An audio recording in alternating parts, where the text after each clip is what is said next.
Hello everyone, and welcome to another beer review. Now, today we're on a stout, which the label's gone a bit manky. What's become of that? But anyway, I'm on a Lancaster Black. There you go.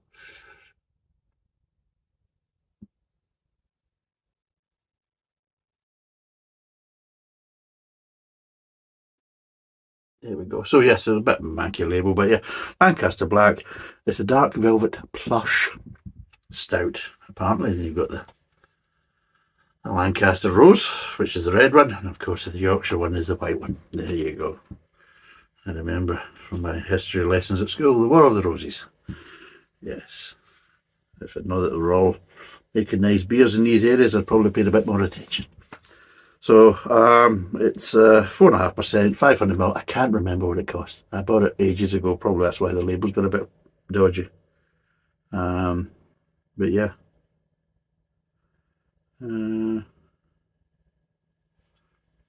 Yes, it's actually brewed by the Lancaster Brewery Limited. And appearance apparently is dark rosewood black.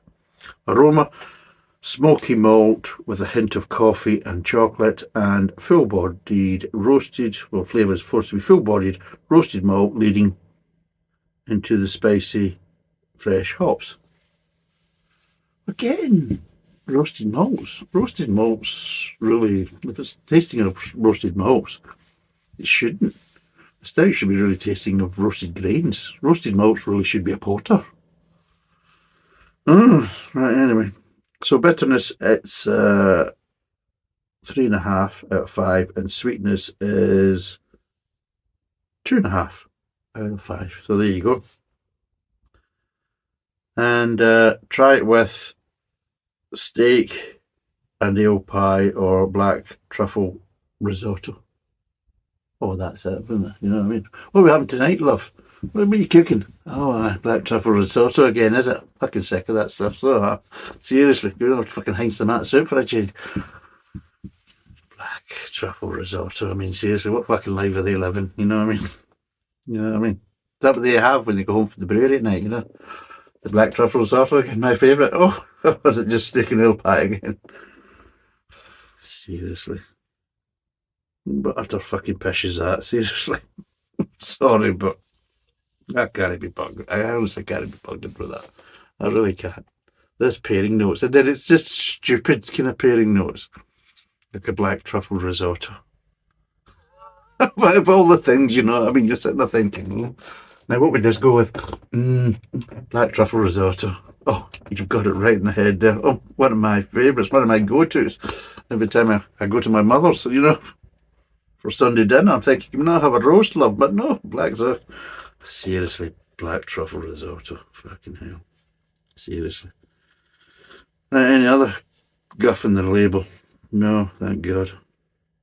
In fact, I can take the fucking thing off and show you. Look at that. It came right off. That's a good start, isn't it?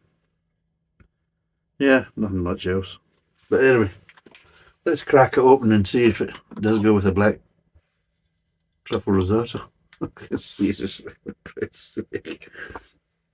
I mean, is it me? Seriously, is it me? You know?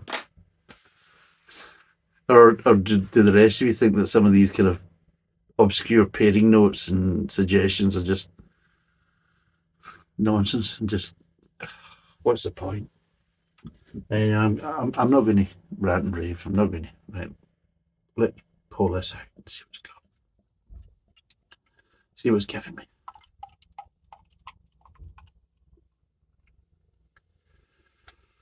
Right. Well, it doesn't say anything about bottle condition, so we're all right. Right, there we go. So yes, as you can see, well, people in the broadcast, if you can't see, it is black. It's about a half finger head. It's quite large bubble heads.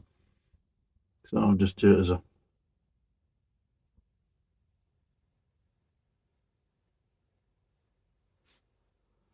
bloody cold, by the way.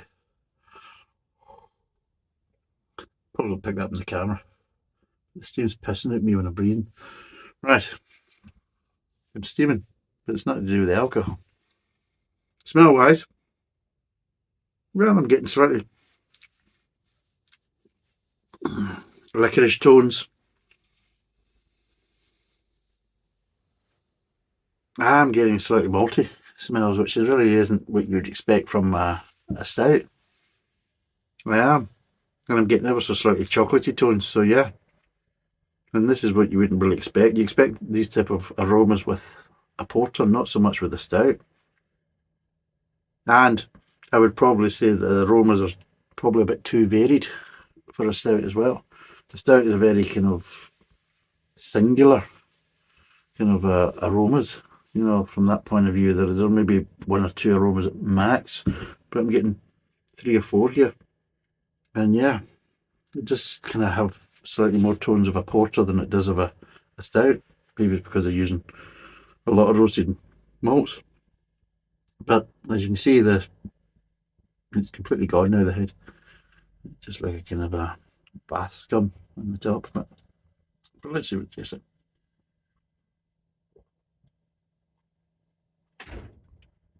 That'll be the gate shut. Right. First thing I'm noticing, it's lacking a bit of body. So it is.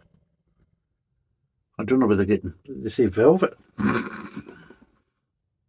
Dark velvet plush stout. Well, not particularly velvety.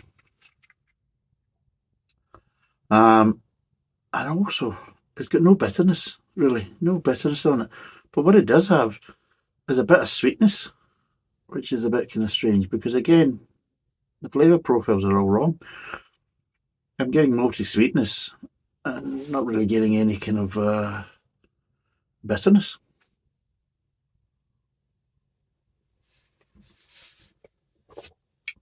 And I'm getting slightly coffee tones. More coffee tones than I would say chocolate. Because chocolate I would associate with a bit more bitterness, and I'm not getting any of that. So it's quite light. That's the first thing that kind of hits me drinking it. It's quite light. It's a bit light in the flavours. Apart from that sweetness is probably a lot stronger than everything else. Now, I'm not saying it's superly sweet, but for this type of beer, that level of sweetness is standing out a bit. And it's not a milk stout, is it? No, nothing saying it's a milk stout. Just check, does it tell me anything in the ingredients? No, it's just giving me contains malted barley, wheat, hops, water, yeast, and that's it. So I don't know. Anything else on the label? No, but it's in date, May 24, so we're all nice and clean. So yeah, just because I haven't had it for a while, but yeah, I mean, it's okay.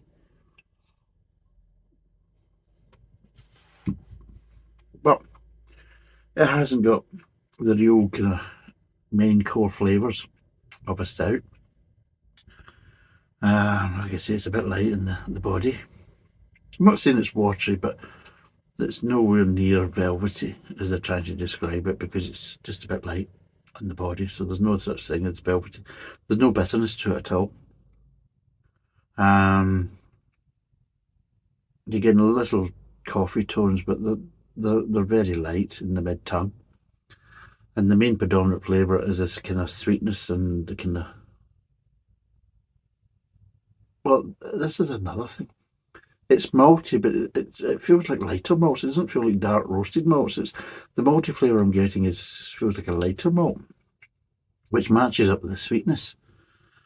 So it is connected, but it's a kind of a strange flavour to get because you expect, even if it was, I mean, if you're looking from a porter, it'd be a darker roasted malt, and you wouldn't really be getting that kind of sweetness, and you wouldn't really be getting that kind of lighter feel to it. And it does. It just.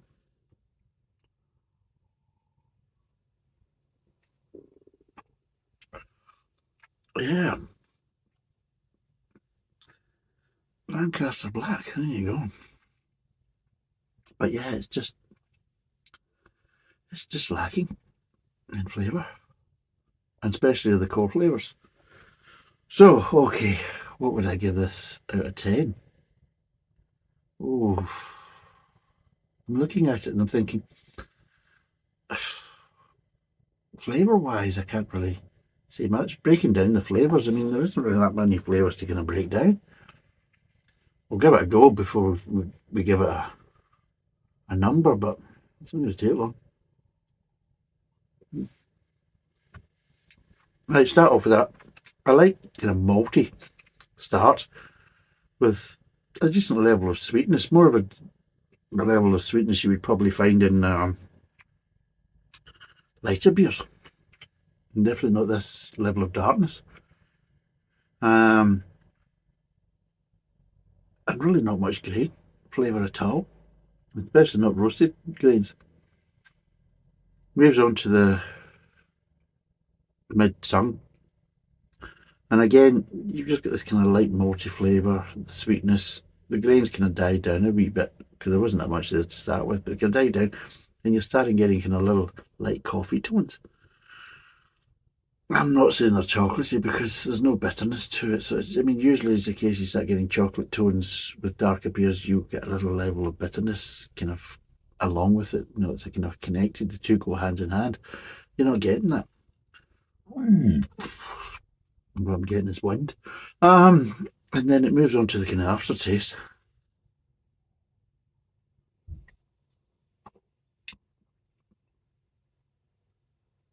And yeah, everything just kind of dissipates quite quickly. It just kind of buggers off quite quickly and quite cleanly. So it goes from the malty sweetness, a little bit of coffee, and a little bit of malt, and then it just dissipates quite quickly and cleanly, and there's no aftertaste. You might get a slight, an ever so slight tone of kind of roasted grain just at the very, very end. I mean, we're talking about, it's almost like an aroma in the mouth, really, rather than a flavour.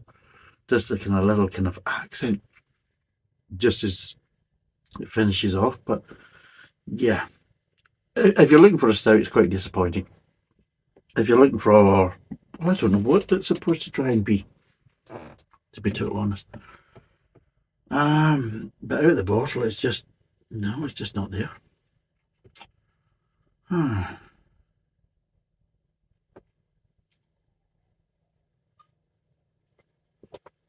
Right out of 10, what would I give it?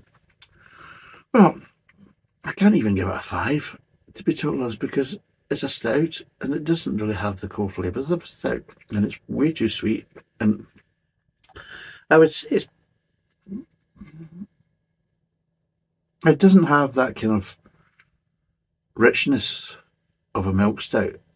The sweetness isn't far off, to be totally honest. It's a heck of a lot sweeter than it should be. The maltiness is the thing that gets me, just too much malt flavour for this type of beer. And so the sweetness does go with the malt. They go hand in hand, but again, the malty flavour seems to be kind of lighter malt. It's not a dark roasted malt. And the coffee flavours are very, very light. And just in general, it's just all over the place. So I'm struggling. I mean, if it was just a good normal stout, then yeah, I would give it a 5. But no, I mean, if I treat it as a stout, then yeah, I'd probably say it's got to be a 4.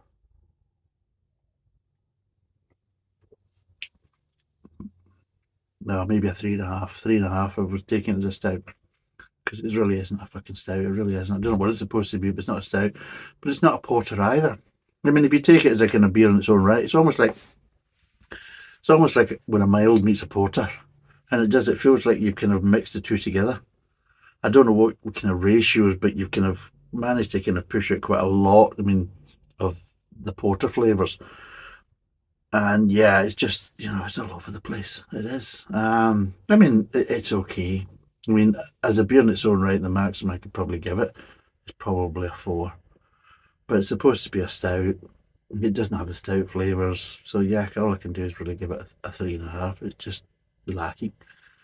And yeah, I mean, maybe in Lancashire, they love this and it's right up their street, but for me, it's a very poor attempt at a stout, and at the end of the day, if you were trying to make a stout, then you failed.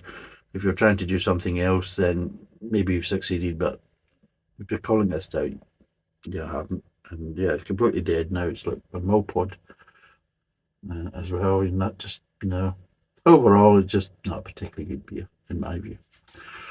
So anyway, it's 3.5 out of 10, 500ml bottle. What the bloody hell's the alcohol content? Oh, it's over here, isn't it? It's 4.5 ABV. I can't really recommend it, I really can't. So thanks for watching. Cheers, and bye for now.